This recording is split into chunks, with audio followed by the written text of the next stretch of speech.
Ladies and gentlemen, here it is, the most listened to radio show on the planet. Even the other stations are tuned in too.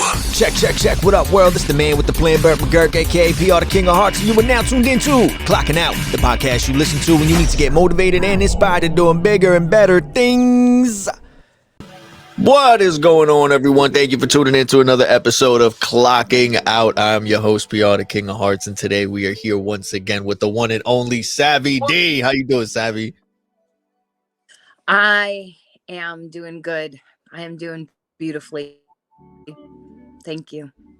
And how is it over there? How's the weather going over there? It's been like really rainy and mucky over here where I'm at.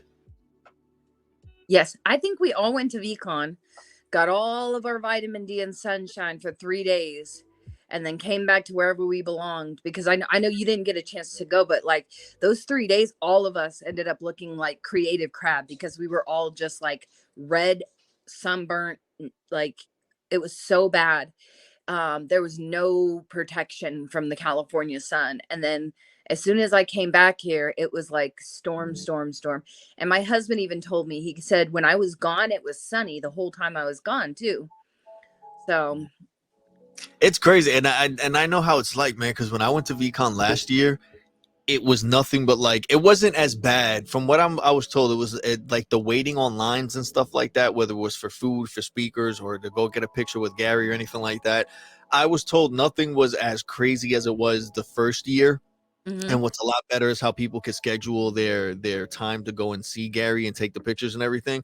But a big portion of it was outside. And I can only imagine if it was in Indianapolis and it was that way and I got that burnt being outside, I can only imagine what it was like in California. Yeah, for sure. Yeah, no. So this was my first VeeCon. But I can say that I felt like it was very well organized and put together. I can't imagine not having the Friends Fest portion every single day because in LA they did have that. And from my understanding in previous years, that was only like a 1-day thing. They had it. Right. And yeah, so I think yeah, so like I can't imagine I don't know, I can't imagine not having that available to go to in between things and doing stuff, you know. So before we go any further into anything else, for the people who are listening or tuning in right now, Ellie, thank you for tuning in right now and kicking it with us in the chat on Twitch, and for anyone else who's listening or watching, for those who don't know, SavyD was chosen to be a speaker at this year's VeeCon. And so for the people who don't know what VeeCon is, it's like a conference that basically focuses on stuff for like Web3 space and anything for entrepreneurs and independent creators and artists that are trying to basically just make their own way about things and find just their own alternate route on how to be successful with things that they truly care about and have a passion for. And it's just a place that's literally focused on nothing but positivity and supporting each other and meeting amazing people. And it's just a great place to go to collaborate and to just spend time with like-minded people, share thoughts, ideas, and I had a great time when I went. I wasn't able to go this year, and I felt like this year I had more of a reason to go than I did the first time around because I felt like I knew more people and like I interacted with more people online. I'm pretty sure you agree, Savvy, that when you have these interactions with these people online, even though it's through a chat or through a video call or anything like that or a live stream, you start building this connection with people and this bond, and it just becomes something way deeper than just saying that you have a friend or a follower on social media, you know? 100%. 100%. I will say one thing. So just for clarification purposes, I did apply to be a speaker of VeeCon with the traditional method that they did with pre-selection. I was not chosen for pre-selection. However, something they did knew that I did not know because I don't think anybody really did. But they had what they called an open mic session during VeeCon, where they had like 3 slots twice a day. Each slot was about 5 minutes. And it was a first come, first serve sign up, making sure, like, generally just like you're not going up there to just say something really controversial or political or anything. There's like a lot of requirements for what they wanted to make sure you weren't going to do on the stage. But I actually found out about it. I was there Saturday, and I heard them talking about doing the signups for the Sunday event, and I was like, you know what? Why not put my name in? You know, see if this is something that I should do, and I did. And so I made the joke when I first got on stage about it, the fact that I got denied as a VeeCon speaker initially, but jokes on VaynerMedia, I'm standing on the stage shocking, but as far as like the conference and everything else like that, and this community, this was my first opportunity to meet people. I've met Anne because her and I don't live too far. We have kids the same age, and so we have met up. But in mass, it was just this mind-blowing experience that I didn't expect to be so influential for me, to be so pivotal for me. Because I've been talking to everybody for so long, 8 months, but it seems like longer, how quickly we all get together. I think the first person I actually hugged was Tom Teager. I went to a VSP event. I saw him standing there. I tapped him on the shoulder. He turned around and gave me a big old hug. And it was like I was hugging him and he was hugging me, and I was like, holy shit, like, this is real. Like, these people, this family, we were hugging each other like, we hadn't seen each other since the war. Like, it was like there was just so much in it. And so even without words, and it was from that moment too, from like every person. When I recanted to my husband, one of the things that I told him is like, I almost felt like every hug that I got or gave was a little piece of me getting put back together and healing. Because knowing and feeling are so much more in person, the relationship. You can build it online, but there's always that little bit that's missing.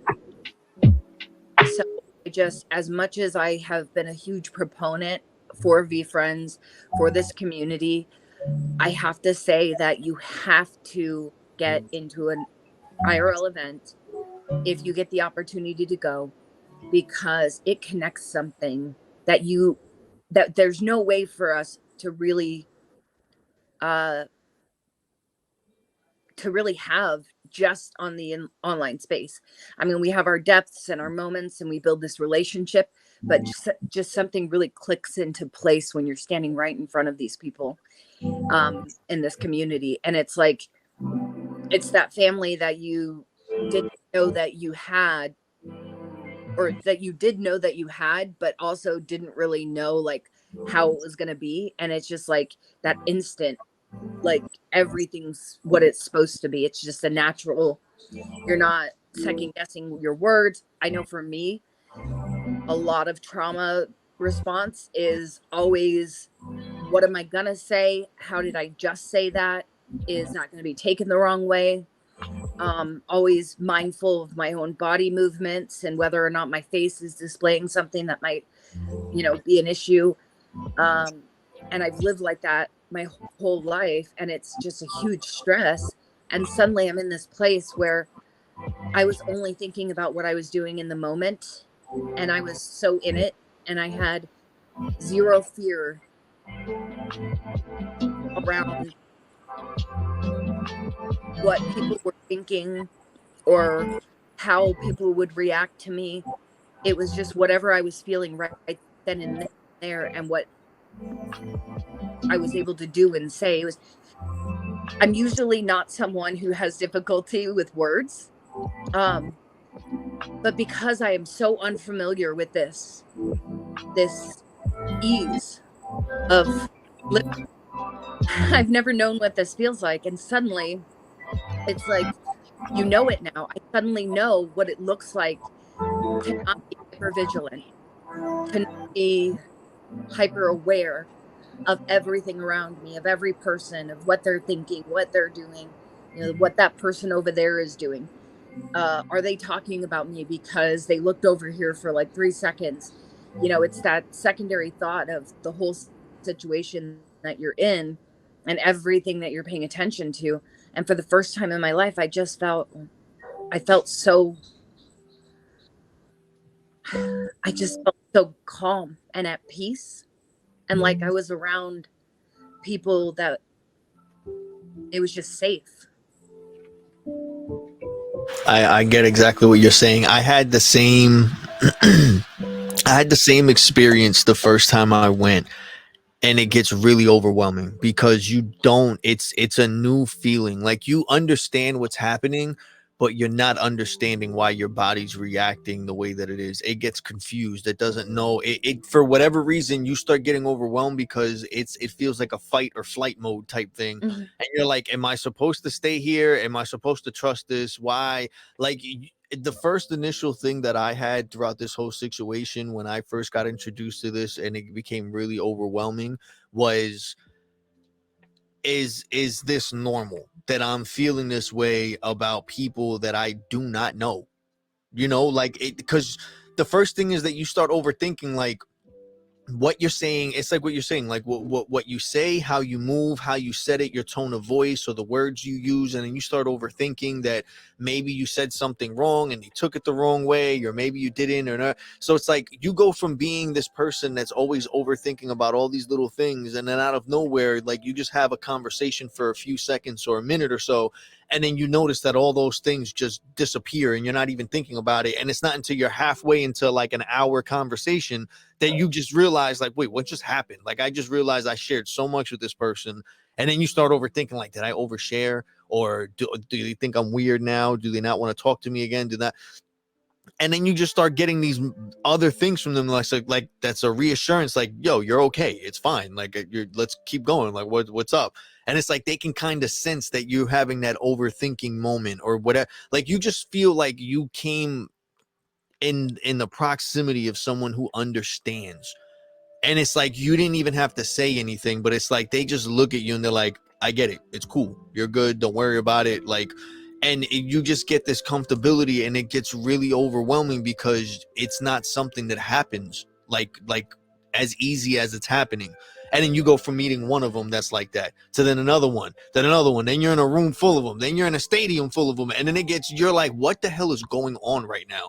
And you start questioning, like, is this really happening? Does this really exist?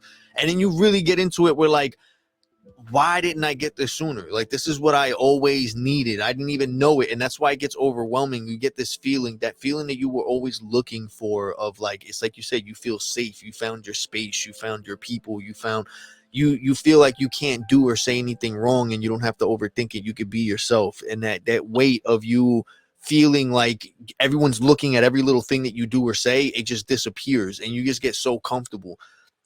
And it's like, that's the thing. Like, I'm always thinking about how I'm going to react the first time I meet anybody.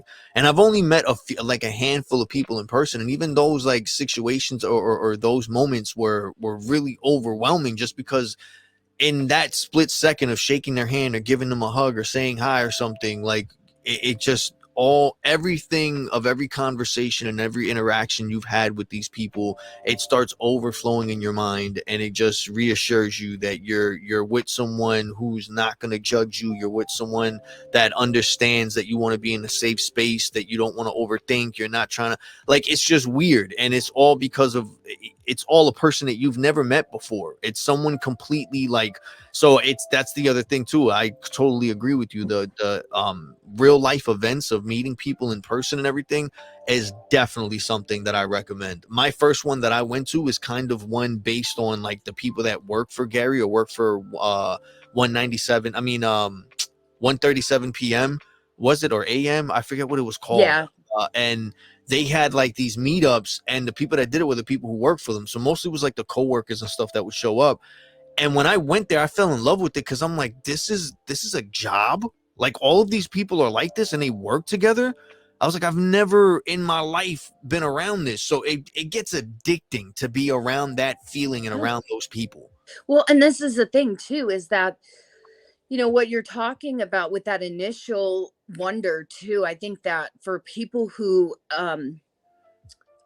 grow up in traumatic situations, in the sense of you know, growing up having to be hyper vigilant, having to be hyper aware, whether it's because of like one small issue or event, or it's because of you know, a significant amount of events, that understanding of how life works, it's a muscle memory when you get to 30, 35.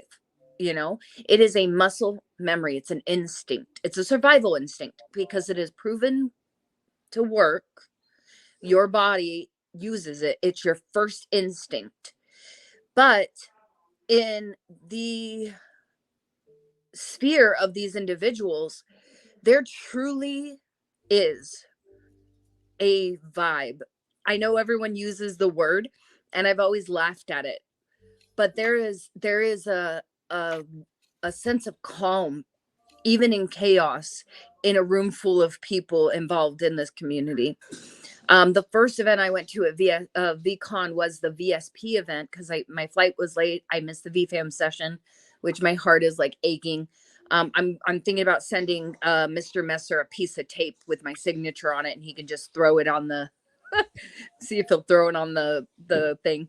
But I was going through security to get everything looked at, and I had my ticket and everything else like that, and there were a couple people out front that I knew, and it was a little bit awkward, but not like super awkward, but it was just like, oh my gosh, hey, oh, I'm so and so, oh, I'm so and so, like, oh my gosh, yeah. And it was really funny because I was like, oh, I'm SavyD, and they're like, yeah, we know. And I'm like, oh my gosh, awesome. That was so weird because I know there are a lot of people who don't necessarily show themselves a lot. And so I'm very visible. And so like, it's funny because I went there with stars in my eyes to see, like, you know, Teacher and Jay, who are just like these big, huge people, to see Soggy. I mean, even though I've met Anne before, she always puts stars in my eyes. But you know, just to meet all these amazing, phenomenal individuals who are so like just amazing. And then it's like, oh my gosh, Savvy, I'm so excited to see you. And it's like, what? Like me? I watched Ben's episode yesterday, and I totally feel so deeply, and I think so many of us do, that like I'm nobody. But I will tell you this, I went to VeeCon with the idea that I'm nobody. I left after all the individual experiences and the overall experience that I had. I left. I am somebody. I am somebody. And it's not just because of the approval of everyone, but knowing that kind of world exists. It was like the last I would say that I have spent the last 3 years fighting my demons, really pulling everything out of that nice tidy little box that I shoved it all down into for most of my life in order to survive. And so I opened that box at the age of 32, when I felt like nothing could possibly get any worse. So why not also deal with all this, right? And I started actually going through my life and talking about the things. And what used to bring me shame, I learned not to have shame for. What used to bring me guilt, I learned that I shouldn't be, because I should never feel guilty for having to survive and doing what I need to do that, whatever that may have looked like for me. It was understanding that the relationships I had, maybe they were toxic, but they were what I was in at the moment, and what I learned from them have created who I am now. And then going through and finding this community, and then going to VeeCon, I feel like that was the very last step for me personally. I don't know that everybody, has this transformative experience, and people might think that I'm crazy, and that's okay because I am, but really literally I went there one person and I came back another, 100%. because that last piece clicked into place, that the world is, to sound VeeFriends cliche, but the world has plenty of love if you start listening. And I always still had one foot in my pain. I still had one foot in the trauma, in the hurt. I still allowed the voices of those people in my head and to give me trembles and anxiety and fear, and allowing that to be a factor in my decision making. Even if the voices got quieter, they were still there. And I could hear it in the things that I've said before, and how I judged myself so harshly as a parent, as a wife, uh, as a mother, as a human being, and an individual, in every aspect of my character that I proclaimed wasn't good enough to my own face in the mirror. And now I am looking at myself through the eyes of people who love me and have shown me what love looks like, shown me what companionship looks like, and has shown me what bravery and compassion looks like. And because of these people showing me this world, I've learned that that little box that I kept everything in, that was the world that I lived in. It wasn't the world. It was a world that was built walls of trauma and hurt and pain, and the voices of others who wanted me to be less. And suddenly I am now standing in this world where it is big enough for me. I am not too much. And that is, it's revolutionary for me. It truly and unequivocally, I say, I went to VeeCon and came back, but really I went to VeeCon and I experienced what the world really is and what it can be. And I'm not afraid of the rest of things now, because that's not what the world really is. The hurt, the pain, the violence, everything that I've endured, that's not the real world. That's dark and broken people who affected my world for a very long time.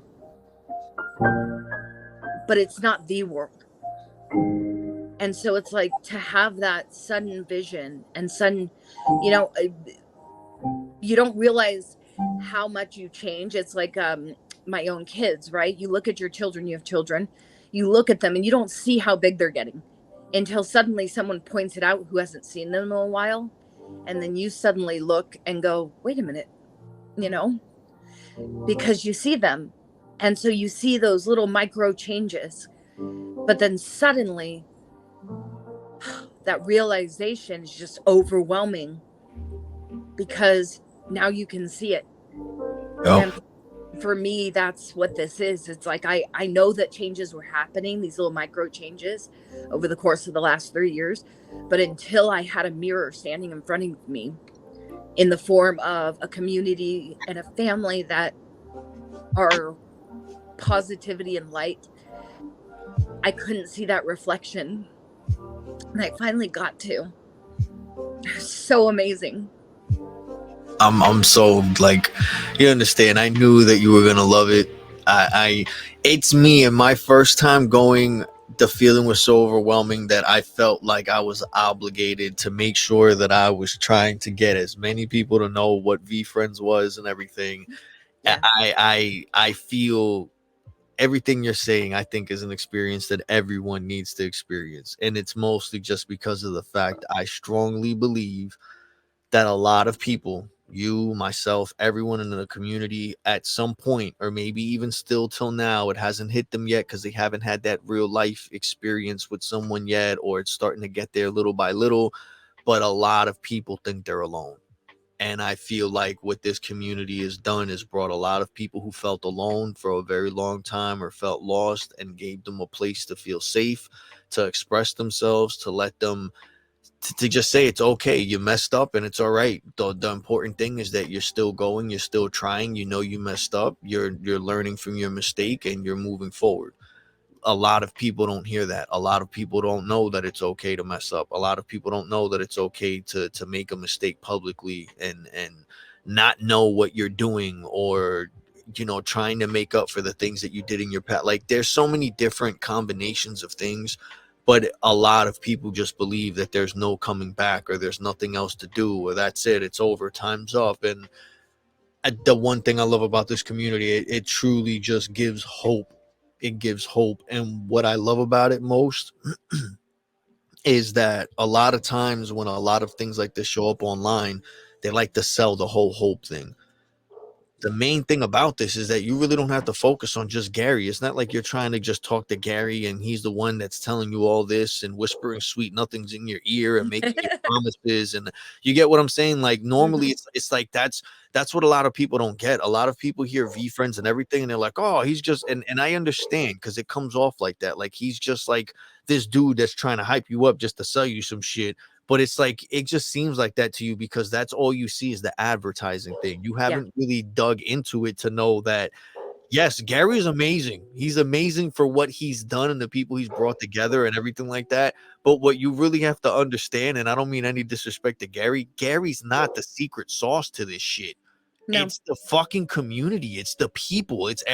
That's what it is. And it's real people. That's what makes it really good. It's not like you're going to buy something and you get it and it's nothing what you expected. You're meeting these people in real life. Everyone is sharing their real life experiences, from firsthand experiences. There's no bullshitting through it. Like, I always tell people, like, you can't bullshit a bullshitter, and everyone likes to fake the funk and everything. But if you've really been through it yourself and you've experienced it, you'll be able to see that from a mile away. Yeah. And that's the thing. A lot of these people, there's none of that. You get to the point where you meet these people and it seems crazy that you're going out your way to plan a trip and go a distance even further than your block to go meet these people you don't know, and you still feel safe, you feel comfortable, you feel loved, you feel seen. And it's just crazy because you're like, you hug someone and you get this feeling like, what the hell is going on? Like, why am I, you get what I'm saying? And it's an overwhelming thing, man. It's just I'll be honest, if his shirt wasn't so nice that night, I probably would have just cried all over Tom, because I just felt like he gives the best hugs. I will say this. I mean, there's so many people in the community. There were, like, Mandy was one person as well. Lady Mandy Pants. I love her so much. When I first saw her, she gave me a hug and then she kind of backed off and she's like, oh my gosh, was that too tight? And then she started hugging me again. She's like, just tell me if they're going to pop. I was like, I think I'll be fine. But like, every experience is just like, oh, like, I needed this. One of the things that I also had been saying for a while is, years ago, and by years ago, like 5 years ago, I used to go out with friends and go dancing every now and again. My husband and I, we didn't really have consistent people to take care of the kids for like date nights or things like that. So we do that every now and again, but we always did try and make sure that we each got time to spend with friends, to do what we wanted to do on occasion, to just give ourselves that moment of peace without having to have somebody else depend on you, because it is exhausting to take care of people. No matter how much you love it, and I love it, it is still exhausting to a degree. Everybody should have an opportunity to do things where they are filling themselves, and it is not an obligation to take care of others. And so we always tried to do that, but when I got sick, it was really hard, and so this is actually the first time in 5 years that I've gone out by myself to do something for like even a day. And it's the first time in 10 years that I've traveled by myself alone for more than a day. That's not for work or somebody dying. That's the only trips I've taken in the last 10 years was work or somebody was dying. With my husband, he's had a lot of opportunities with family and friends, going to weddings of his friends, going to football games, going to concerts. He's been invited to all that stuff by family members and things like that. And so it was never really an opportunity for us where I could go either because we have our son was very young at the time. And so my husband, there was even a part, even after I got my plane tickets, where I was just like, financially, you know, how am I gonna, like, is this really something I should be using this money for? Like, 100%. there are other things we could be putting this money towards. We have goals that we want to accomplish. In 2021, my husband and I, except for a mortgage, were completely debt free until I got sick. And then over the course of 2-3 years, we built up debt again.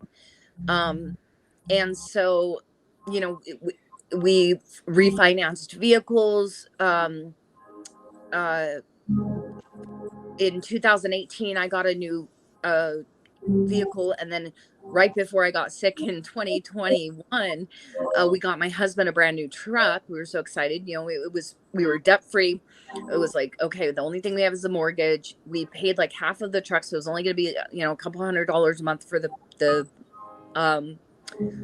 cost of the truck, because we were able to put so much down on it. Like, it was that situation where we had like 6-8 months of like so little stress because we were in such a good place financially and in our lives, and both of us in work, and just everything seemed just right. And I like to say it was the calm before the storm. It was the peace before God went ahead and decided that I was ready to finish my training in misery. But I got sick, and then everything just happened the way it did. But this opportunity to go and to be on my own, to just only have to worry about me. My husband was adamant. He's like, I'm telling you, like, this is where you're supposed to do. I believe that whatever's going to happen there is going to be really important. I feel it for you. I can sense it. Like, the way that you talk to other people, the way that things happen online, the interactions you have, the joy that you have after a stream or whatever, all of those things culminate into this is where you need to be going. And he was so right. Like, and it was funny because as soon as he came, I told him multiple times while I was actually out there, thank you. You were so right. This is exactly what I should have done. And I'm so glad I'm here. Like, I'll eat $2 tacos and caffeine and live off of that for 3.5 days to get this experience. But I will say that was a life choice. Those tacos were amazing. I got to go to a traditional taquero that had like the al pastor on a spit where they were turning it and everything. Yeah. Did you Like the see my OG, video? the official. No, I saw it. I know what you're talking about. Yeah. I It's in took a video. California, so it's real. Like, Yep, parking lot, corner of a parking lot, line like around the whole entire parking lot, and then they had the vejita in the back with the tortilla like little roller and the sheet where she was just cutting them out, and then she taped the yes. dough, put it back in, flatten it again, and then just pumping out tortillas, just crank, put out the fresh tortillas. Oh man, I actually asked them if I could just buy like a big old pack. They go, no, we don't sell them like that.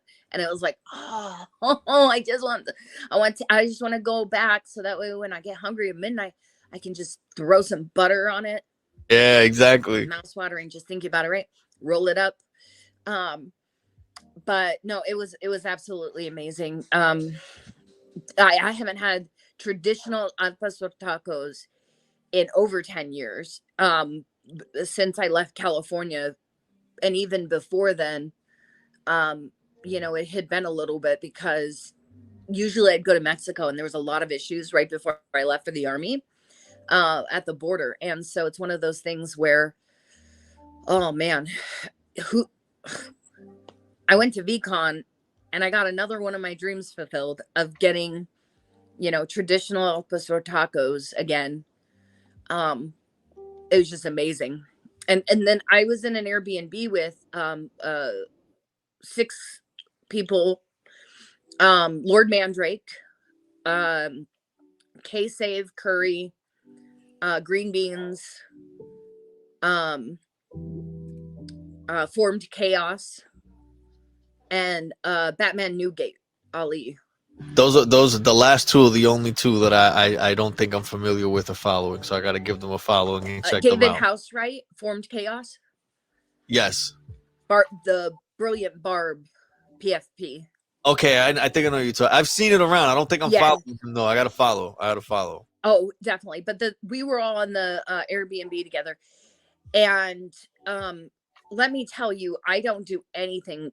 Like, apparently I just make people cry. Even it was commented on, because one of the things, like during VeeCon, was I had moments where I really felt I missed half of the stuff I had planned to do, because I was actually praying over vendors, and I was in the Uber praying for the Uber driver. Like, just these moments occurred where I felt led to people, and Savvy was on a mission. What's that? I said Savvy was on a mission. Listen, and it's so funny too, because one of the things that I prayed prior to leaving was that I would always have my ears open. I can get very stubborn about what I think I'm supposed to do and what I think is supposed to happen. One moment, please. Sorry. Thank you. We're going to take a second real quick. Everyone, thank you for tuning in. A shout out to Brett. Thank you for tuning in YouTube. Ellie, thank you for listening. Be careful driving. I know you're driving right now. I just saw your message. But definitely, everyone, I dropped Savy's link to her X account. She also has an Instagram as well. I'll drop that in a little bit. She's mostly active on X, from what I know, and you'll be able to reach her on there. I see a lot of you are very happy with her story. And she's an amazing person. She has such great energy. She's always shedding love and positivity. And I definitely recommend you guys give her a follow. I dropped her link in the chat, as well as the other few people that she mentioned. Teaser, who is one of the people, one of the 3. I'm not sure if it's 3 now or 2 or what's going on, but he's one of the main people from To the Moon Cards and Collectibles. Go give him a follow as well. And then we also have mentioned Anne. I put her link on her X profile as well. You definitely got to go check her out. She's been stepping her game up with all the social media content she's been putting out lately. I love it. And she's definitely a person that you should know and that you should have in your friend circle, because she's just always chock full of energy and positivity as well. So for everyone who's been chilling with us, thank you so much. I truly appreciate it. We're here with SavyD. So make sure you give her a follow as well. I got her link to her X account in the chat as well, everyone. And for anyone listening to this, all the accounts that I just mentioned, I'll be sure to list it in the description to wherever you are listening to this episode of Clocking Out. So, Savvy, what were you saying? Sorry about that quick break. I've got the youngest. Ella is adamant. So she's playing Minecraft right now. And she's like, man, I had all these tools built up and all of these things in my inventory, and then I died, and now they're all gone. And I'm so sorry about that. No, it's not a problem. Don't worry. You don't ever gotta apologize for that. I love stuff like that. I'm a dad. Trust me. I get it. Your tools back in time, and they disappear into thin air, and I don't have the right things to make them now. I understand. All right, I'm gonna finish up here, okay? She's very upset about it, but no. So I was just saying, like, being in the Airbnb with everyone, you know, there's a lot of things that I won't share because it's very much not my story in certain aspects. But there was a movement with the people I stayed with. We all were two curry and green beans. Matt Curry cards and green beans were the youngest in the Airbnb, and so those two, I mean, they stayed out and partied, you know. But the rest of us would go to go back to the Airbnb by like 9. We were like done, tired. 9:30 cap. We'd get back to the Airbnb and like, oh man, you know, we're starving, we're tired, we're just so done for the night. And then we would start talking. And then we would still be up until 1 or 2 o'clock in the morning, having these beautiful conversations. There were tears, there were like, you know, emotional revelations with one another, and just these beautiful connections that got made. And it was one of those things where I felt so grateful for it because, yeah, anybody could have accepted the offer to rent one of the beds for the Airbnb. But the group that was there, I just felt like it was so meant in how it worked out and the things we learned about one another and how that created these connections. And we didn't even know, you know, things that we had in common with one another, and just being able to support each other, thinking you're going through these things that are so personal, but yet you're the feeling that is created by our individual scenarios, it creates the same feelings, the same emotions, the same hurts, the same pains. You can get to that point of that feeling 1,000 different ways, and many of us are in that situation where we have all come to this moment in our lives in so many different ways, but the feeling that we can agree on, that we can feel and process and love each other through and together. And it is just to know that when I prayed before I left, and my husband prayed over me as well, you know, 4 or 5 years ago, before I found God again, I would have told you that feeling like something's off with somebody is just a natural intuition for me because of my hypervigilance from my youth. Now, that is true. I can feel somebody is feeling a certain way. What is different now in the life that I lead, in having found my faith and following Christ the way that I do, is that now it wouldn't have bothered me before. I would have been like, that's their problem. I just can't deal with it. I got my own shit. And instead, I'm feeling, I'm so sorry. Oh, the dogs are digging at the door. No Um, problem. I'm all over the place this time. Instead, I am feeling compelled. And it's not in the compulsion, because if I don't say yes, I think about it like, well, what I should have said yes. Like, you know, what if I could have been the difference? And so I promised that I would say yes whenever I got the chance to, and that I wanted my ears to be open. I wanted my heart to be open, to be able to feel the pain of others, so that way I could be who they needed in that moment. And I was able to do that. It happened with a vendor that was doing concessions. And God bless her and her family, and I pray for them still today, because of what she's going through with her family and things that have happened that were racially charged events. And for her and I to stand across from each other, as African American woman, for her and I to stand across from each other and both know that God is with us, even if in her situation she is staring on the other side of it, that why she's looking at it with the why. And I've been there, and I know what that looks like. I'm on the other side of the why. And so being able to pray over her, and her being able to cry and release some of that pain and feel like a little more connected than she had been before I stood there to buy a bottle of water. That's it. I was thirsty. And that led to, hey, I got a couple extra VeeFriends cars. I was trying to keep at least a little thick deck on me. So I'd hand them out to Uber drivers. I'd hand them out to concession staff, um, people on the streets, whenever I got the chance to, I'd just be handing them out. But it led to conversations. It led to so much. Keith K-Save was with me on Sunday morning in the Uber. And the young lady who was driving, it just started talking about music, and then it led into this deep conversation about just her pain and just trying to, keep her head above water and her feelings and stuff. And then that led to the opportunity for me to pray over her, and just for her hope and her future and everything else, and for her peace while she's trying to tread water. Because sometimes all we need is that one moment of somebody just giving us a rest, even if it isn't final. Yes. You muted yourself. Oh, sorry. But yeah, so sorry. I have with all the rain, it's bringing up all the pollen and everything else too. You're good. You're good. Got a little itchy nasals, but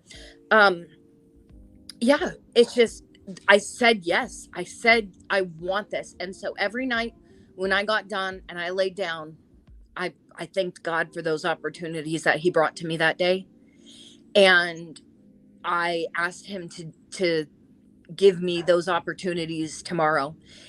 And on Sunday, I saw speakers throughout the event, which was wonderful. I missed way more than I would have wanted to. I did not spend a ton of time with, I did meet with VeeFriends and things like that, walking around and stuff. I actually didn't spend a significant amount of time with anyone other than the people that were in the Airbnb with me. And part of that was just so exhausted by the end of the day. And the other part was I was being led in a different direction during this event. It was not time for me to stand with people within the community. It was with who I was being called to and led to in that moment. And so I did not get to see all the speakers I wanted to and things like that. But like I said, on Saturday, when I overheard them talking about the open mics, I had kind of seen it. I was like, okay, maybe, they spoke a little bit more on it. They were full up for Saturday, but they had some stuff for Sunday. And I was like, I'll just put my name in. We'll see. I'll just put my name in, And when I stood on that stage, after listening to so many speakers and artists and entrepreneurs and actors and sports stars and everything else, one of the consistent, and this is not an admonishment on them in any way, shape, or form. But one of the things that I did notice is that people of faith, you can tell that they have faith. But on a stage, I didn't hear one person mention God. I didn't hear one person say the name of Christ as their savior or as a follower of Him. And I think part of that is when you are a professional speaker, there is this thing of, I'm here to talk about motivation.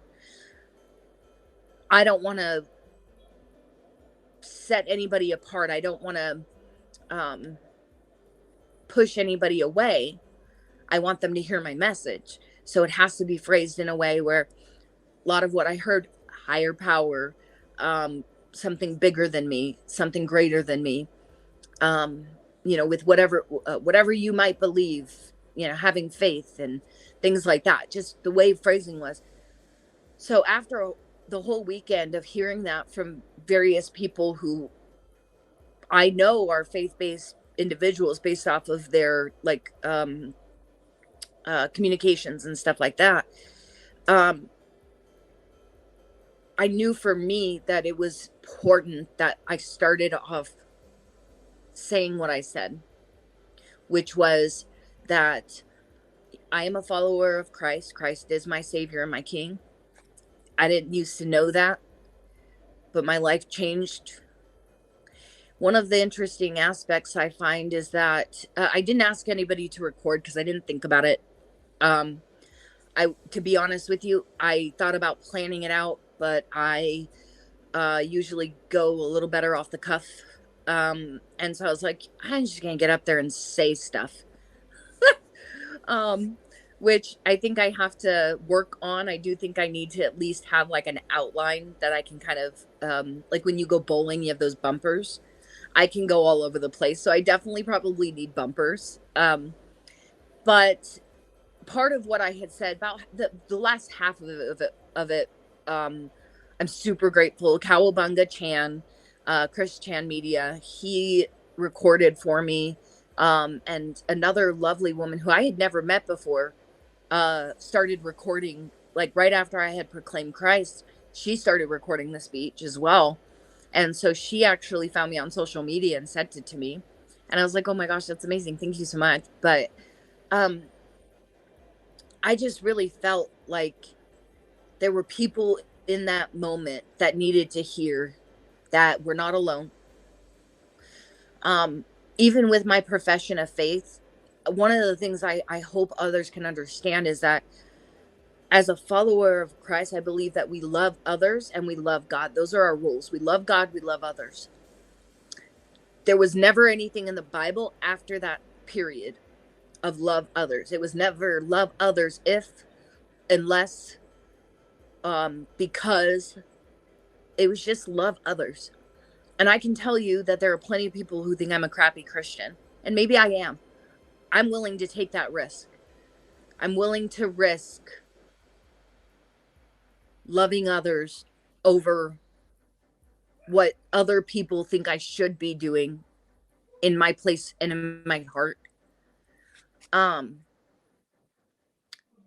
So it was just revolutionary for me because being able to share, to be unashamed in my faith, but also to present that in a way so others can understand that for me, what that looks like is loving people, showing people that they're not alone, showing people that I understand from a place of I have survived it, I have lived through it, whether it be abuse, sexual abuse, trauma, physical, mental, emotional,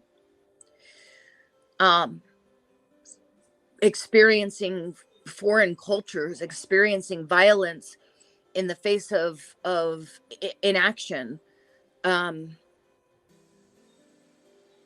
seeing so many perspectives in life through my experiences. I truly believe it makes me uniquely qualified to tell others that we are not alone, that we are loved, and that there is no light that cannot overtake darkness, or there is no darkness that cannot be overtaken by light. And that doesn't come from gummy bears and rainbows and this positive attitude because I was told so. It comes from, I've seen it. I've seen the depths. I've seen the red eyes of evil.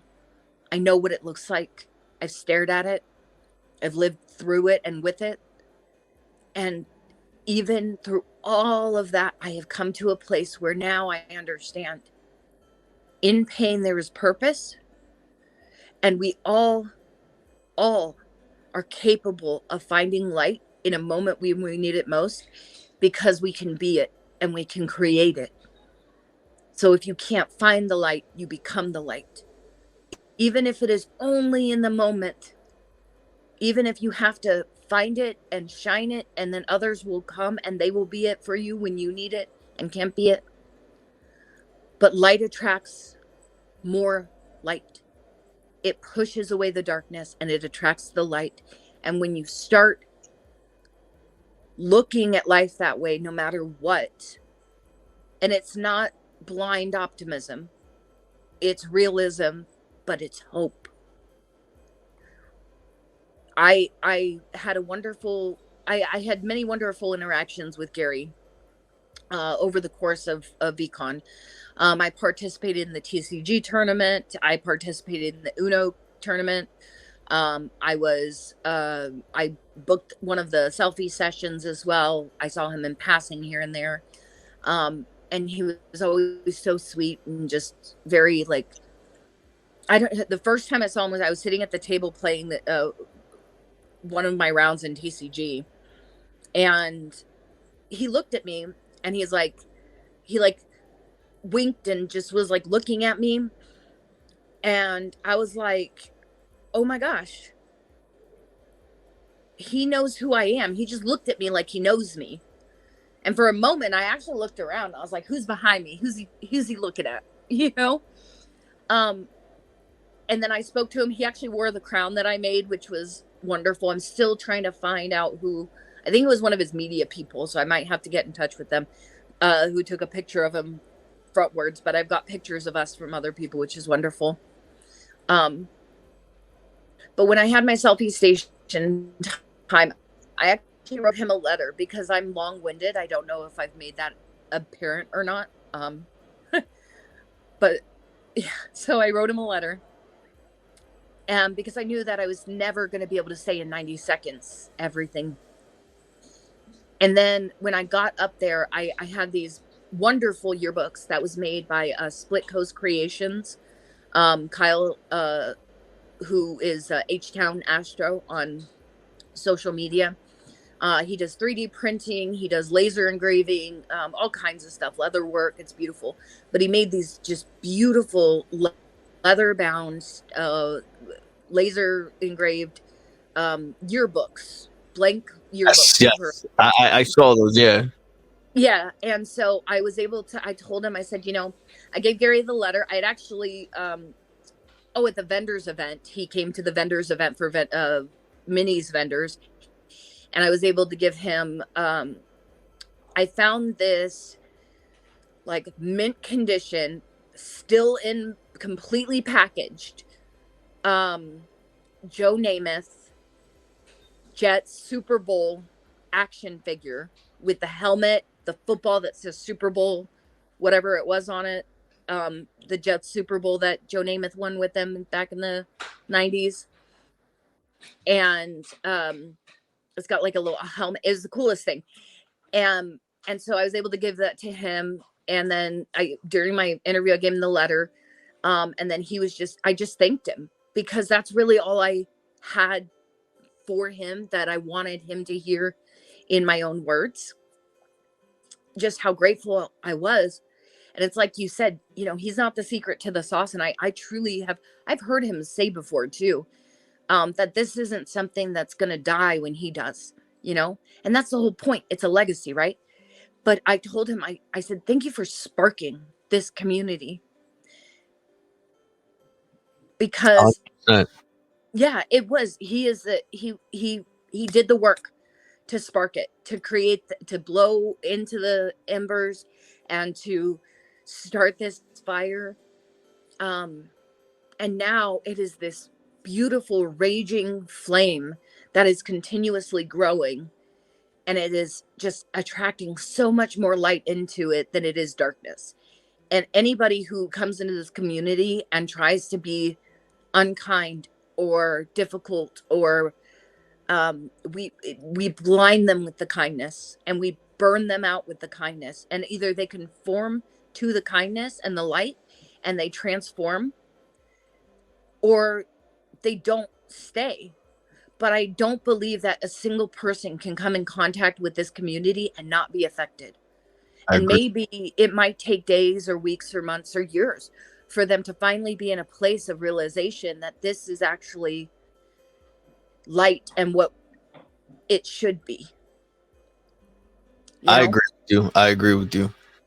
What I want to ask you though is like all this stuff that you have, because an issue that I had after VeeCon is like I was built up with all this energy and everything, and then little by little I started noticing I was losing it, and I just I noticed that the reason for it was because I wasn't around that energy no more. I wasn't around those people. And then even though you try your best to keep those relationships over conversations online and things, it's still not the same. It's like you mentioned, it's a totally different feeling getting to see these people, be with them, conversate with them, create memories with them, hug them, and just see them face to face. It's a totally different thing.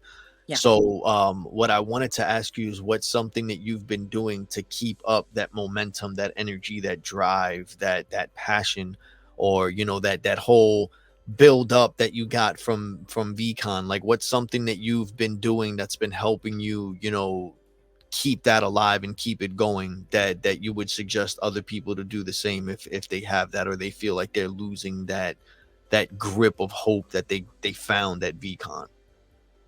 Yeah, so I will say that, as time, I totally feel that as time goes on, that distancing. And I also think to a degree, because of the fact that I didn't focus or dedicate very much time to really having these deep, beautiful, and meaningful conversations that I wanted to with a lot of the individuals within the community. The people who did spend a lot of time together got to grow closer. And so I do kind of feel like I did miss out on that part of it. And so now, as we're back in the community, I do feel like a little bit of separation, in that I had a different experience at VeeCon than other people did. And so that's the one thing that's been kind of hard for me, because I really, really, really wanted to spend so much time with so many people, and I didn't dedicate myself to doing that. So for me, now that I'm back, I still feel this motivation. I still feel this high. I do feel the moments of waning. And what I'm trying to do now is I'm really trying to focus in, because one of the things that VeeCon did for me, and this experience with the community did for me, is it made me realize that I want to build something. I have a purpose, and I feel it in the fiber of my being, in the marrow of my bones, that I am supposed to be standing in front of people, telling them how loved they are, and that there's hope and light, and this is why, and this is what I've seen, and from that I can tell you there is still hope. Everything that happened at VeeCon really just reaffirmed or affirmed or just pushed in this idea and this feeling, to the point where it is not just a subtle maybe I should. It is, this is what I am destined for. This is what I should be doing.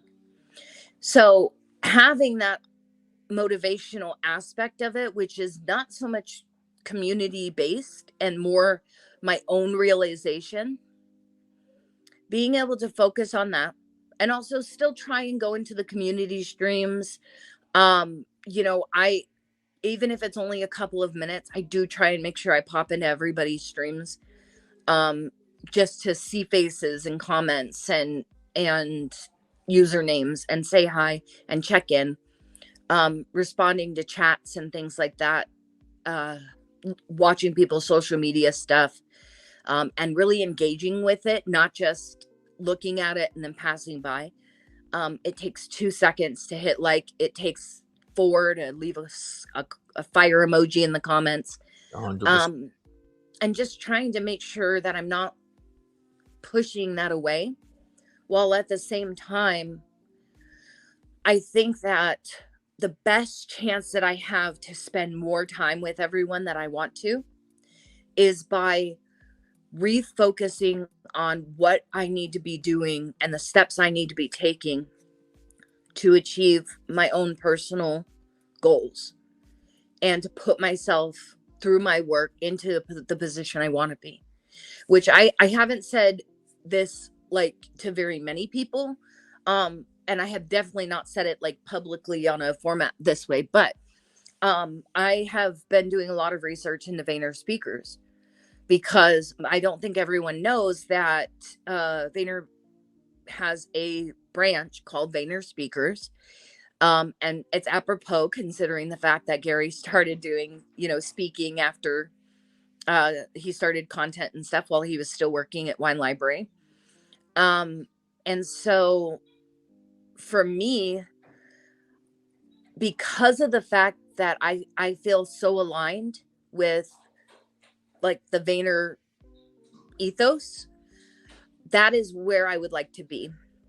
I would like to be a Vayner speaker because I feel like they will not ever try and diminish who I am as an individual.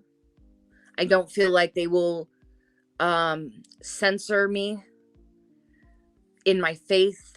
I know this not just from assumption of character, but because in aspects of my interactions with employees, I have never been. Back in May, I believe it was, they did a vendor spotlight on me and the family for Remedy West vending. And part of that was the fact that we are a faith-based family and business. And that's a aspect of us that is important. And they included that in the article. They didn't edit it in any way. And so I feel like there are some speakers who unfortunately are managed in a way where they are not given that kind of freedom. For me, I do great at administrative tasks if they're not for me. I can do other people's administrative tasks. I agree. Right? So I do want to have a managing agency. I feel like that's the best place for me to be because then I can do what I want, which is to show up where I'm supposed to be and deliver the message that I'm supposed to deliver. And that's my strength in what I'm doing and what I hope to do. Now, what that process looks like, goodness. I've got some general ideas and I am trying to make some steps, but I will tell you that I don't know how far away that is or what it looks like from what I can tell. Based off of their current roster, they don't just take somebody who says, "Oh, hey, put me on a stage." They take people who are CEOs and turned authors, turned speakers. And so I don't have that repertoire behind me in the entrepreneurial world. And I've never published a book and all of this other stuff. So I'm very much hoping it'll be an Annie situation where I can start singing "The Sun Will Come Out Tomorrow," and then they'll be like, "Look at her, she's deserves a father." I honestly believe that you can make I think this is something that's obtainable. I think honestly you're just being a little bit too hard on yourself, but I do understand where that is coming from because it does sound intimidating also as well because it's VaynerMedia. They're very popular. They're known for a lot of stuff, and it's like you mentioned, they have people that have gone up there that are CEOs and everything, so it can be intimidating. But at the same time, I strongly agree with you. You do have a message. You do have, like I said, a mission as far as spreading this message and speaking to people. I do think that you're 100% right. Like everything that you were saying, it makes me happy hearing everything and how things have been progressing and moving along for you because of the fact that you're literally, everything that you've said has just been reassuring that you are where you're supposed to be right now. It's a process. You just got to be patient. But everything you said sounds amazing. You're surrounded by people who love you, who care about you, who see your potential, who know what you truly care about, what your focus is. You don't have to hide it or sugarcoat it or be ashamed of it. Like you mentioned, you went over there to go speak and you noticed that you needed to speak to certain people. You noticed that when you were going to go on stage that other people were kind of avoiding speaking certain things, and that stuck out to you. Like all these things stick out to you for a reason, Savvy. They're not, it's not you being judgmental on yourself. It's everything in you telling you, like, listen, pay attention to this. You notice it. There's a reason. What are you going to do? You get what I'm saying? And you're listening to that more and more. And it's a thing that you probably used to ignore, but it's like you're saying you're doing everything and you're saying yes. And you're following your gut and you're going with it. And so far from what I see, like you just sound really happy. You sound content with the choices and decisions that you've been making. And I love it. I love it. You know, a lot of people would have been like, I regret going and the money I spent and what did I do it for? I don't think honestly, and it's not because I'm part of this community, I don't get paid for it. I don't do anything. I don't benefit from it whatsoever. VeeFriends is definitely something I believe everyone should experience because, again, the people that are in it. It's attracted so many people in this one space. And it's not like a specific area, but just somewhere that everyone can go to collectively and speak to each other. And they're all people like you. They're willing to shed that light. They're willing to give that piece of themselves, whether it's time, whether it's listening to someone, sharing from their personal life and experience. We're not doing it because we want to brag about anything or say like, oh, my life is worse than yours, so people should. It's not that. We see someone else that's going through something that we've been through, and we know that there's another way, and we want to let those people know there's another way. We want to let those people know that they should not feel ashamed, they should not feel alone, that there's hope, that there's. And I love it because I'm 34 years old, man. I would give anything to have this as a fucking kid. You know, and that's what I want. Like, I have kids, man. I want my kids to know that while they're scrolling on their phone and everything and watching all this pointless stuff, there's things like this out there, people like you out there.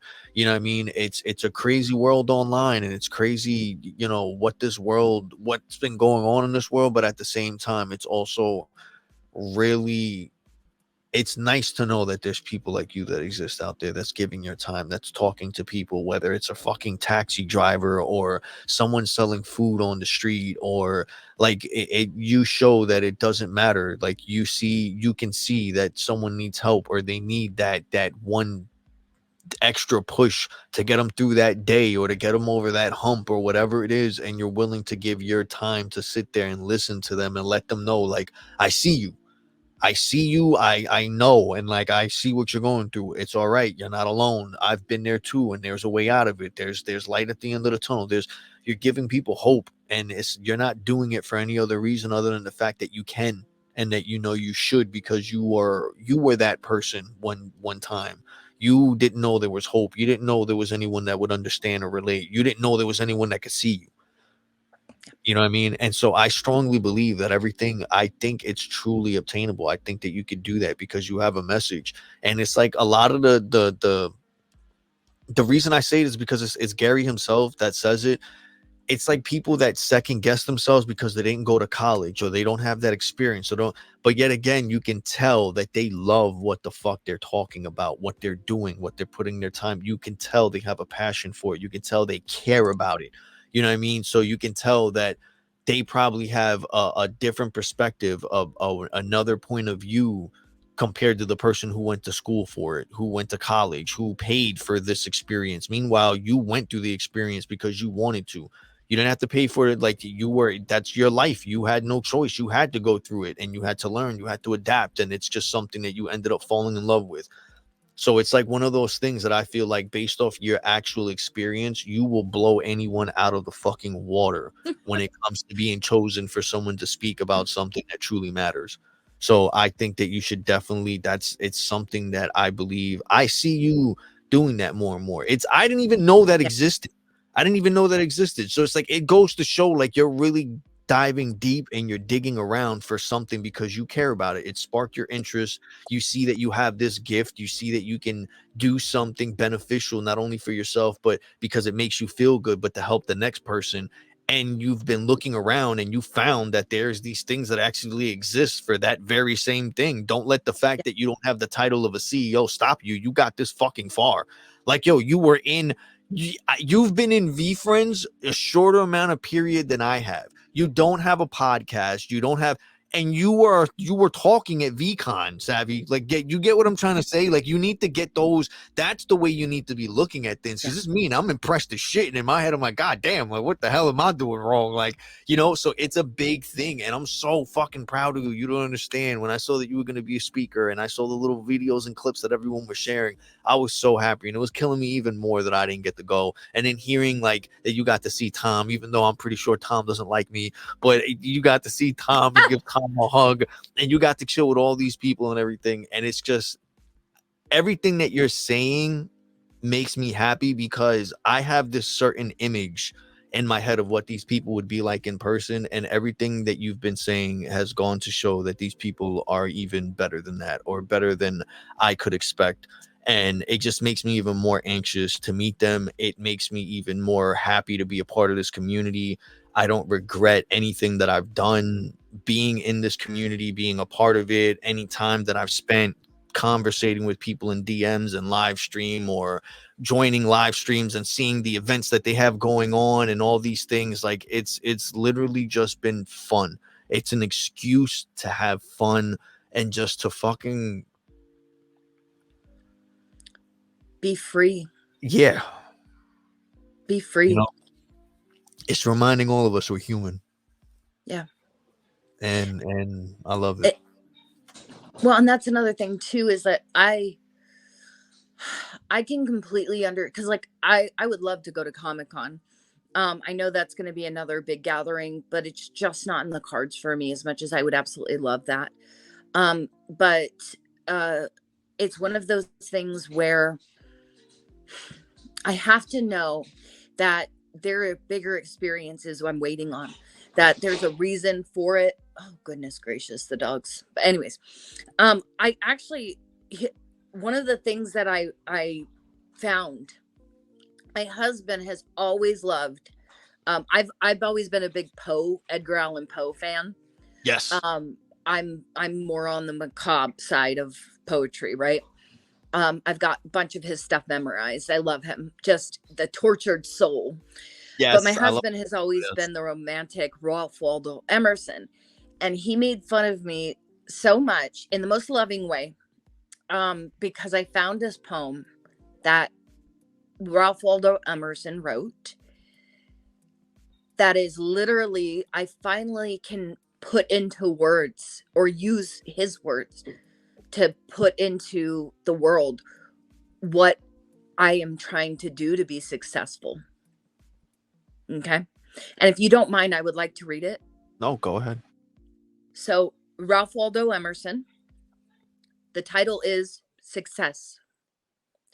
And it says, to laugh often and much, to win the respect of intelligent people and the affection of children, to earn the appreciation of honest critics and endure the betrayal of false friends, to appreciate the beauty, to find the best in others, to leave the world a bit better, whether by a healthy child, a garden patch, or a redeemed social condition, to know even one life has breathed easier because you have lived. This is to have succeeded. I love that. And for me, that last part especially, one of the things I've come to the realization of after this experience with the community is that followers, likes, comments, they do not give us a clear picture of the impact we are putting out into the world. There were people that I still am not sure who they were, who came up and were like, Savvy, can I get a picture? I want to say hi.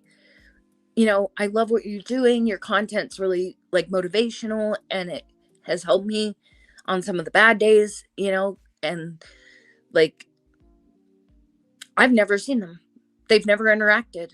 I've never seen them like or comment, but they're looking, they're watching. And if there's one, there's many.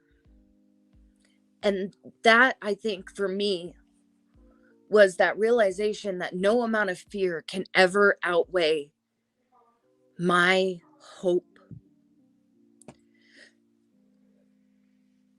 to help other people breathe a little bit easier, even if it is in a moment, whether it's for a day, whether it's a pivotal change like the ones that I've been experiencing lately, and it lasts forever. I just so badly want that for the world. And I'm willing to do it one person at a time. And I know that there are many of us, so the job's going to be a lot easier as we go. One of the things that I stated when I was able to speak, and by the way, 5 minutes, I can talk. 5 minutes, just gone. So one of the things I did say is that the empathy that we lead with within this community, the love, the kindness that we that's our first foot forward. We don't walk into a room and look at what could be wrong or how people are shady or I hate that thing about them. We walk into a room, whether it's a digital online one or it's a physical one, and we learn in this community to walk with a foot of empathy and with kindness and with love. And how are these people in this room feeling? Are they okay?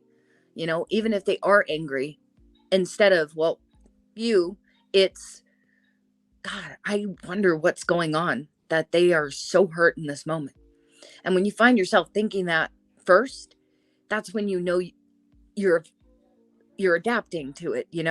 It's starting to become who you are, and it's starting to override the intrinsic fear that's been built up because of our situations. And it's such a beautiful thing. And what I had said in the moment of speak was that I truly want this world, the VeeFriends world, the lead with compassion and empathy and kindness world, to be the world, not just our world in this moment. It is something that needs to be spread far and wide. And to do that, we have to adapt to it first and truly take it on. And then we have to put it out. And that doesn't mean not making mistakes or, sometimes we screw things up. We're human beings. That's something that is not just possible, but inevitable in a moment or another. But that doesn't mean we can't do better. And no, go ahead. Yeah, I want that so badly for the world. And I want to I'm willing to stand on a stage. I'm willing to stand on a soapbox. I'm willing to stand in the middle of a circle of a crowd in the dirt, if it means telling one more person who didn't know before that they're not alone. And that's what I love about you. And it's, you're willing to do all that because of the fact that you actually were there and firsthand got to experience it with the community, and you got to see that there's a lot more out there. It just doesn't need to be the VeeFriends community. It's just the people in general. Because when you look at it, even if VeeFriends doesn't exist, or let's say it shuts down tomorrow, whatever, all these people are still going to keep in contact. They're still going to find a way to see each other, meet each other, and stay as positive as they are. Like, the number one thing that I like about everything that you're saying, also to give people a better idea of what's going on with the community or how it feels to be a part of it, or all this stuff going on, it's like you mentioned, you don't notice that you're starting. It goes from you just, oh, it's pretty cool, all these characters, and patient pig and empathy elephant and like, you start without noticing practicing these things. You start showing empathy. You start thinking about what you're gonna say before you say it. Like, I'm not gonna lie, before I got into this community and everything, I was one of those people that I would spend hours online just talking shit, just because I didn't care. Nothing like really bad, but I'd be the person like, no, that's purple, really it's blue, and like, just to start shit, you know what I mean? And then now it's like, literally, I just don't even put the energy into stuff like that. I just scroll. Like, I see something, whether I like it or not. If I like it, I'll give it a like. If I think it's interesting and someone could benefit off it, I'll retweet it, or I'll share it, or but I really don't even comment because I look at it like, what is this? It's ridiculous. And normally I'm like, oh, this person is making a fool of themselves, or this is stupid, or this is fake, or why are you wasting your time, or what? And then I really started noticing that every time I went to go do that, it's like I'd have Gary looking at me in my head like, and I'd be like, you know what? You're right. Let me not put my energy into that. Or if not, I'll be having an argument with someone in person and I notice I stop and I take a second, like this person isn't mad at me. They're mad about something else. Yeah. You know what I mean? You're Mhm. you're poking holes in somebody else's cup. You're poking holes in your own at the same time. Yes. And so it's Yes. so much more draining to take from others, to try and take their joy or their moment or their light because of a disagreement. But it's an interaction. And sometimes this is where it gets a little bit difficult too, because we are so, oh, you are so welcome. I just saw Ellie's comment. We are so prone to accepting what the world has taught us in moments, or at least the world we're used to, right? The world that we were exposed to. It taught us that the best way to get any type of interaction was with negative. People love to argue. Social media influencers do it all the time. They will mispronounce something or put something like the wrong thing. They'll say baking soda instead of flour when they're talking. And the point of it is that people love to correct other people. And so there's people love to have that interaction with somebody else. Where we have to start switching it up, and where you're seeing that change within yourself as well, is that we can lead with light in it rather than with judgment, right?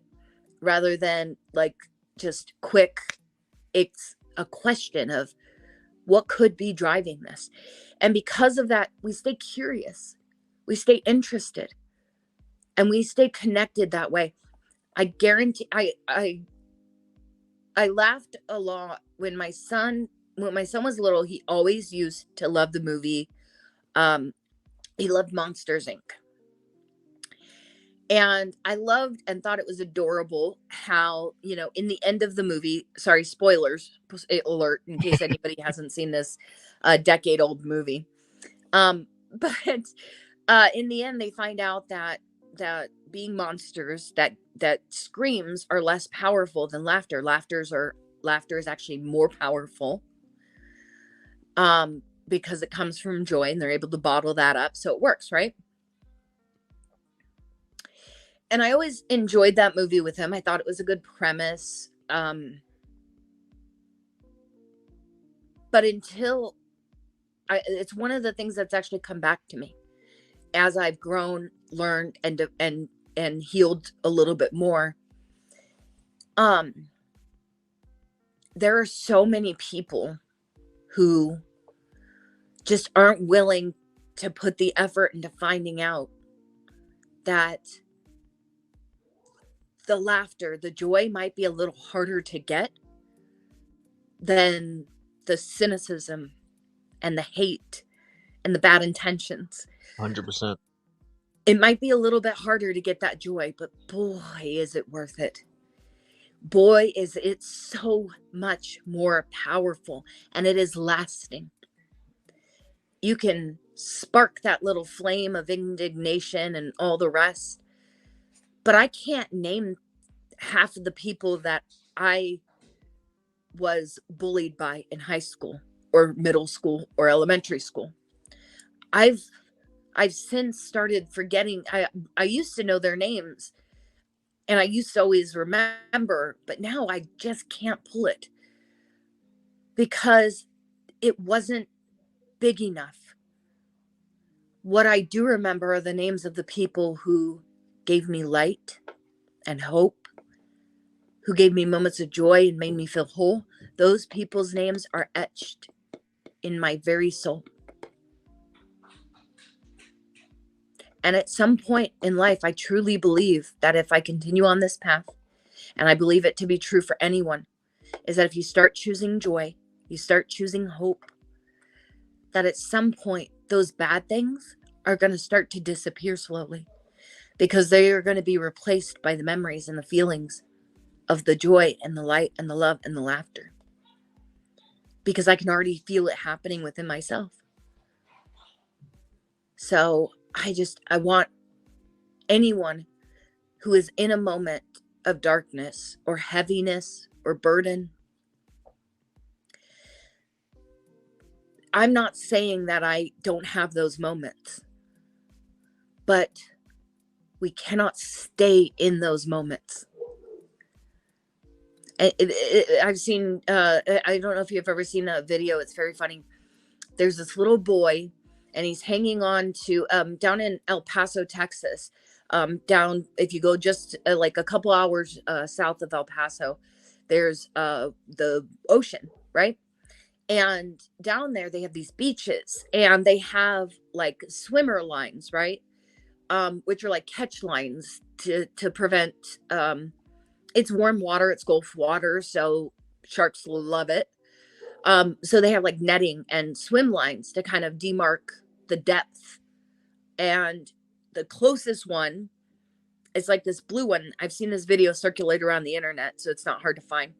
But it's a little boy, and he's hanging on, and he's screaming, and he's splashing with his legs, but he's hanging on for dear life like he's drowning. And he's kind of like thrashing back and forth. And then his mom walks up next to him and like pushes his feet down, and they touch the ground, and he stands up.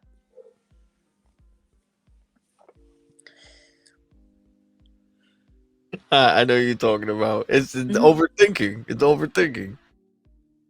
Sometimes we are so in that misery.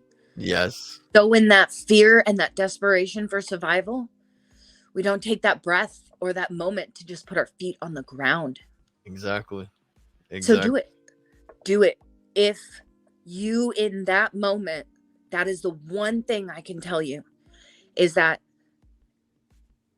to the depths of misery and grief and despair, and understand that it may only work for a small amount of time, and then you have to do it all over again.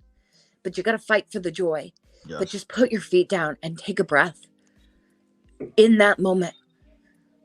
And that doesn't mean you don't get to hurt or feel. Those are important feelings, just like the rest of our feelings. But not feeling them, trying to stop that sob in your throat, that is so much worse for you. Yes.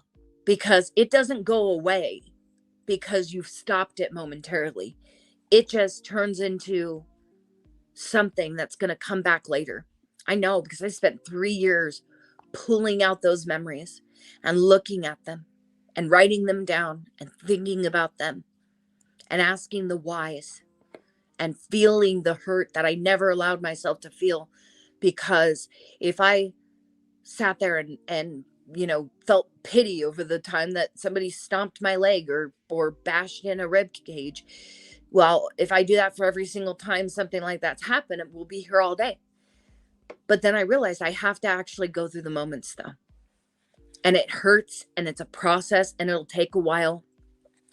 And each one will be its own moment that you have to do whatever you need to do in the timeline you need to do it. Right? But you have to face all that stuff. You have to pull it out. You have to look at it. I personally wrote it all down. I typed it up. I wrote it in books. I looked at it. I reread it over and over again until it did not make me tremble or my heart race. And I could look at it and say, they sucked. And they were an asshole. And they were probably in pain too. And it doesn't make it okay what they did. But I can't live in it anymore. And so I still have all those memories, but they don't do the same thing anymore. I know what that pain is like because I experienced it through this. Now I'm able to look at those purposes because they're not pains anymore. They're purposes. They were purpose builders for me. I felt this. I know what it feels like. I can look someone in the eyes who has that same hurt, and I can tell them I know. And if nothing else, It may not be a healing moment, but if nothing else, if it just lifts the veil of pain enough for them to take a breath so they are not so heavy and laden and burdened, that moment means more. Because not everybody gets them. Not everybody can find them. And that's why I'm going to continue shouting it. We've got to be it. I love that. I love that that's your main goal and your mission. A lot of people, like I keep saying, a lot of people, especially when it comes to this online stuff, try to take advantage of that and just use the fact that people are in a vulnerable situation or state where they're looking for that hope or they're looking for that love or that light, and people just take advantage of it instead of actually just doing something to just help just because they can or just because it's the right thing. Mm-hmm. And it's like you said, there's a lot of it out there, but there are many people hesitating. There are a lot of people such as yourself that want to spread that message and give that love and share that light, but they're hesitating to put it out there. They're overthinking as well. That's why I love the fact that you're taking that step and you're putting it out there, and you're not letting the fact that you see others trying to avoid that route, and you're like, you know what, no, I know that I'm strong enough to take that route, and I'm strong enough to deal with anyone who has anything to say. If I say the name of Jesus Christ, or if I'm grateful for this, or I'm shedding some light on someone, or if I want to pray for somebody, like I see other people treading lightly because they're scared of what they might of who they might trigger if they hear this and they don't like it, or what it might affect because other people aren't aligned with it. And you're not thinking about any of that. You're just going with it because you feel it in your gut and in your heart that it's the right thing to do, and that's the path that you're taking. And Now, that's what I want to be clear real quick too, and I think this is an important caveat. I apologize for interrupting, but there's one thing for me. It is I am not ashamed to say it, because for me it does not change the fact that I'm going to try and love you. Me loving Christ and living Christ-like, it motivates me because I want to be Christ-like and love others. And what that looks like for me is without condition. So, if I have somebody in the audience who is a Satanist, I still will have a conversation with them, because to me, they're a human being. I may not agree with where they're at. I believe that there is darkness in hurt in people of every faith, of every religion, of every belief and preference and situation. There is hurt and there's darkness. And so whatever it leads to at the end, the only thing that I know I can do, I can't make people believe in Jesus. That's not my job. It's above my pay grade. The only thing I am qualified to do is to share my experiences, to be an example of what Christ's love can do for someone, what the light of the Holy Spirit can do for someone, what it's done for me.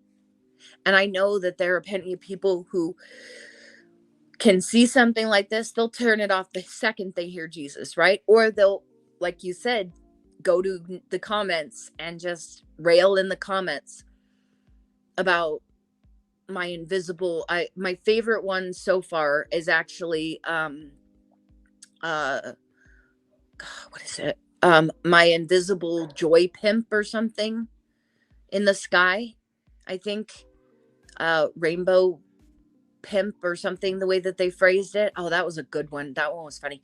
But I was like, dude, God is kind of a pimp for joy, to be honest with you, if you think about it. But I don't know if he'd appreciate being called that, but we'll see. No,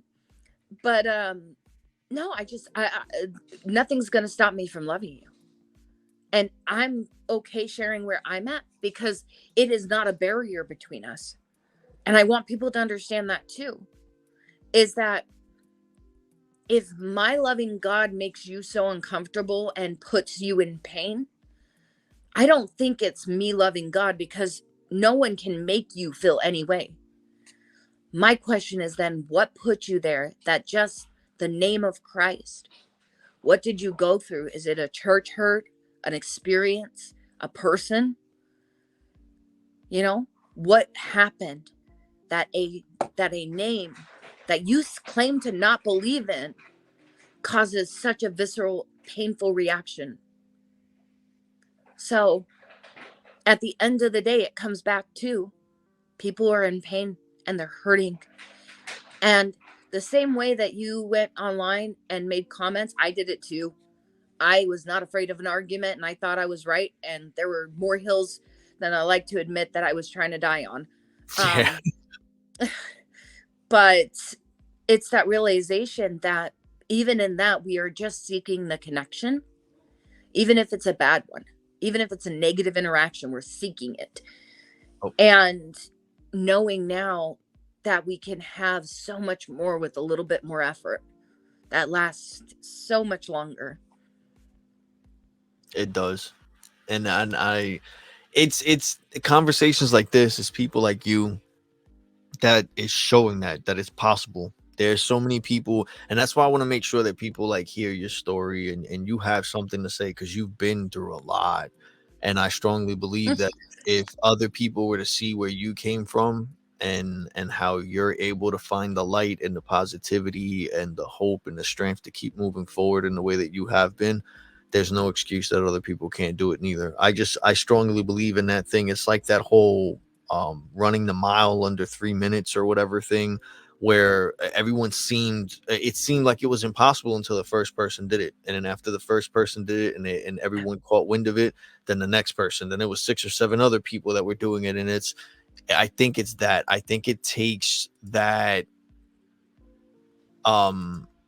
it takes that thing of seeing someone else do it and knowing that it's possible to actually go for it and get over that first hump or that first hurdle of feeling like it's something that you can't do, you know. But so far, everyone, thank you for tuning in. Everyone who's been chilling with us in the chat on, there's been people on X, people on YouTube, people on Twitch. We got 34 people tuning in right now.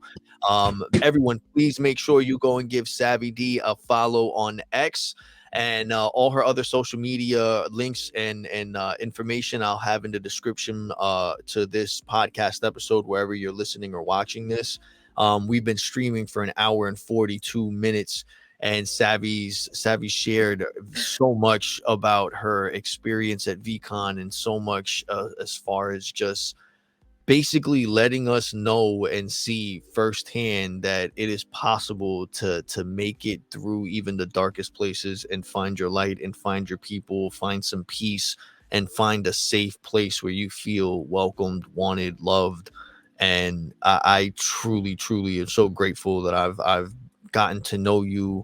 I'm really looking forward to you. You are on my list. There's like 3 people that I really want to meet in person, and you are one of them. I've been like, the thought of giving you a hug has been in my mind for the longest time. You have no idea. And I really We're gonna have to make sure that we plan for it though, because I feel like we've got at least 10 minutes worth of crying and blubbering. Yes, I totally agree.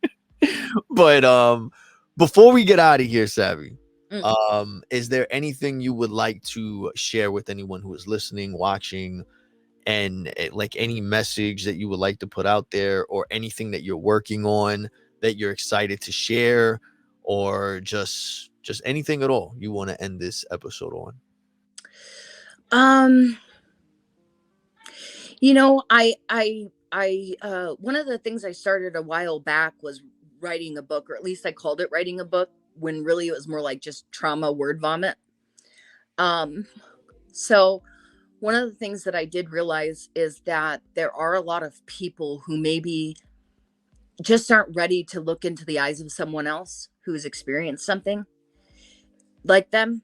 And I think that sometimes reading a book or listening to an audiobook, it's a lot easier to go, wait a minute, did they just say that they understand me? Like having those moments of revelation on your own. And so I have re-begun the process of kind of editing what I had written to something that's more of a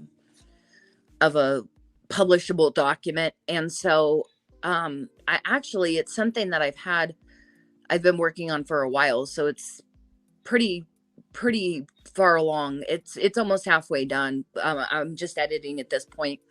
I've been doing quite a bit of editing since I got back, because I was like, I really need to do this. So I am really excited about that. I don't want to call it a book yet, because I mean, it might end up being a pamphlet, like have to cut half of it out, so it's like just a little three-sided. But that's one of the things. And I was super inspired by Elizabeth Sullivan on social media as well, because she's been doing a book a month for over a year. She's like at book 15 now. Yes. And so it is just super motivating and inspiring to see all these amazing individuals who are doing these projects and putting out this content. And makes me laugh. Tom makes me laugh every day. Chalice putting out their content. I think Josh mentioned it earlier. I've been doing some content stuff for the Courage Show, which what he's doing, which I really, really want people to kind of look into, living with courage. I really feel like it's a very VFit focus. And I know one of the hardest things as individuals is to look at fitness as something that's a necessary thing. But as much as I don't like to admit it, like I almost feel like if I sit down for too long, if I stay in this same position for too long, I get so stiff that it's so hard to move around. But then when I do move around, even if it's just a little bit throughout the day, and I stay in some sort of casual motion, don't burn yourself out. But we need to be moving our bodies. Unfortunately, we are and this is close to political as I'm going to get. Okay. We are unfortunately in an economy right now where food is much more expensive. And what that means is that unhealthy food, high carb, high sugar, processed foods are going to be the cheapest option. And when before it was a necessity for a lot of people, it's become even more so one, because of the way that our economy sits. What used to be the middle class is no longer the middle class. And so I think that we need to kind of look at what choices we can make, what we can control. And fitness is one of those things that, like, for me, I've been going through so much health tribulation and trial that I haven't been able to choose fitness. I haven't been able to choose. Now I'm getting to a point and a place where I can start doing that again. And I love the way Josh comes out about it, because living with courage is about sustainability. It's not about like, Biggest Loser style weight loss and like these insane fad diets and these crazy workout plans that are going to give you a V-line buff in 6 days. It is about movement and sustainability and just tweaking your choices every day to do something a little bit different, to keep your body in motion, to eat a little bit healthier in a choice, a meal. And I think that we really have to be kinder to ourselves, because I'm going to tell you my weakness. It's Ben and Jerry's Cherry Garcia. I kill a pint like nobody's business. If they made it in bigger sizes, I'd probably be eating those at once. It is so good. Yes. I kind of go through ice cream phase or treat phases, what I call them. There's months where I won't be able to touch sugar. But like I went through this really intense Twix phase for like 6 or 7 months. I had at least 20 in the freezer at all times. I was buying them bulk at Costco. Dangerous. Listen. But yeah, I understand, because it gives you endorphins. It makes your brain happy. That's important too. We need to kind of Ryan Turner as well, Blaze RN, their VDads episodes. I know it says VDads, but I have learned it's really for parents. They've made that abundantly clear. I was honored to be a part of the VDads podcast episode with Ryan a while back as well. It's about parenthood. It's about the journey. male, female, grandparent, it doesn't matter, parent, dealing with children that you have to try and help and guide. You're not alone in it. There's a chat. Come on one of the streams, comment on a Spotify, listen to the episodes. They are dropping such fire in those episodes and in those just little, like the V Dads talk every morning or the fitness thing they do. And it's just, there's so many resources within this community. Tom is starting to do content on TikTok where they talk about business. They were doing packing hour today, and Jay, who's a very intelligent man, as is Tom, very savvy business people. We talked about debt and things like that. This community has so much to it. It is not just a rainbows and gummy bears, light, everything's going to be okay. My thoughts and prayers are with you, and I won't talk to you about it again kind of thing. This is, people reach out. People make the effort. We're all going through stuff, but here and there, we all reach out to each other in one way or another. We make sure that we're watching. Somebody is going to notice when you're involved in something. It's people who care. And you don't just have to come in and buy something, a collectible. It is so much more than that as far as this community goes. And there's so much more to be done with it. And we need as many people as possible. So start with VeeFriends accounts, VeeFriends cards. See the people who are retweeting and commenting and talking about VeeFriends.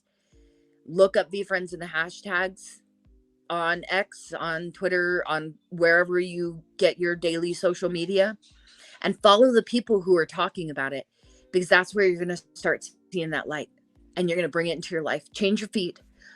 Mute who you need to. If something makes you feel anger or sadness or grief or pain, mute it. Because you can turn down the volume. I've heard Gary say this. It is up to you to turn down the volume on the things that you don't want to hear. Right? Especially when it comes to social media. Change the channel. Right? We curate our own feeds. 100%. No, I agree with you. And I also got to link up with Josh again, Brofit, everyone that you mentioned. I'm always tuning into their stuff in the morning and everyone and everything. I've reached out to a few people, a couple before VeeCon, during VeeCon, if they need anything to let me know. Josh, next week I have this bodybuilder guy that's going to be coming on, and I want to do something with Josh, because I know he's all about working out and staying fit. I also want to have Brofit. I want to have him come on and do something with him. I haven't had Brofit on. I've had Josh on here once, but it was mostly everything about what he was working on with the live stream and stuff. But now I know that he's kind of like switching stuff, and his focus is more on like the exercising and staying fit and stuff. And that's what I really like. Also, Brofit has been on that, like every morning he's doing that, the morning coffee stuff. I love it. And I love it. Yes. I'm watching people narrow in.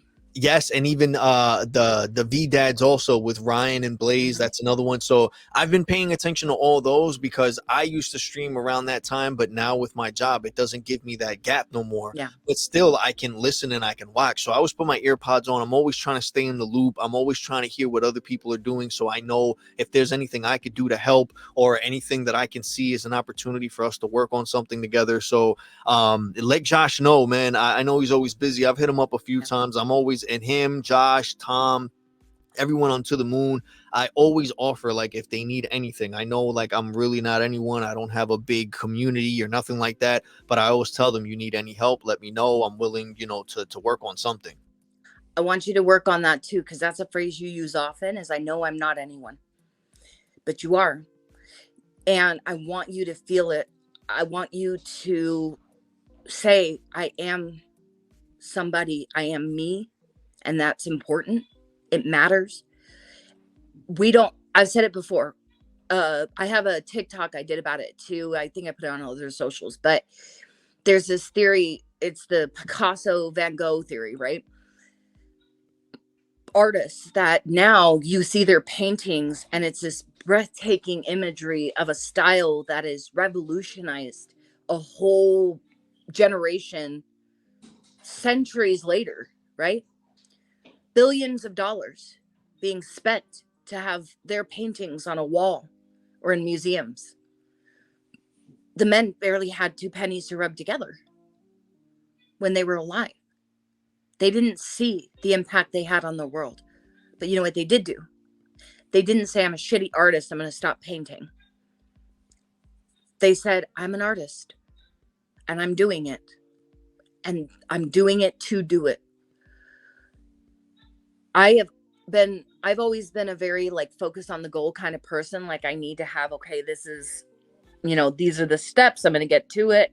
This is what I'm trying to accomplish, blah, blah, blah. Right.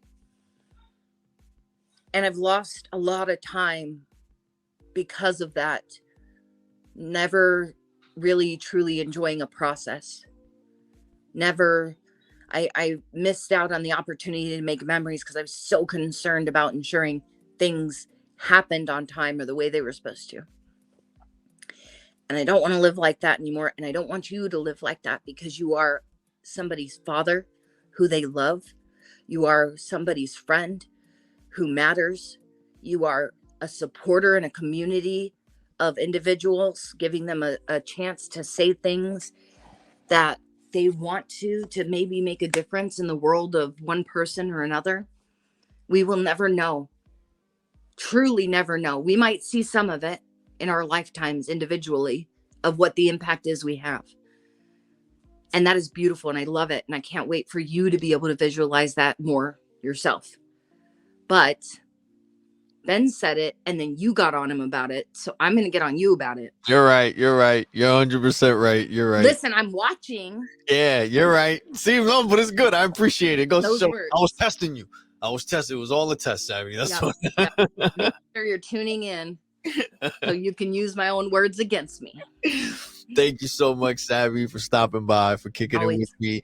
Thank you all of you. It means so much. I know there's so much going on with other people streaming and VeeFriends giving away stuff, and Gary just automatically felt like he wanted to give 5 minutes away, and everyone's jumping over there and whatnot. But I want to thank everyone who took the time to stop by and show some love. I really appreciate it. Also, a shout out. I'm pretty sure that this is because I tried looking at the account, unless I'm doing this wrong. I'm still learning, but Doctor Who 42, thank you so much for the gifted sub, for gifting OPN Gaming tier 1 subscription. Thank you so much. I really appreciate it. And for everyone else, thank you, even Savvy, you as well, who's been subscribed, Nacho, and everyone else who's been showing love, subscribing and tuning in, kicking it with us in the chat, sharing and giving feedback. I truly appreciate all the love and support. And thank you, Savvy, so much for coming by, for sharing more about yourself, your story, your progress, and shedding some light on all of us. I'm truly grateful for it. And once again, this has been another episode of Clocking Out Podcast. I love you guys. Stay safe. Have a great night. Peace.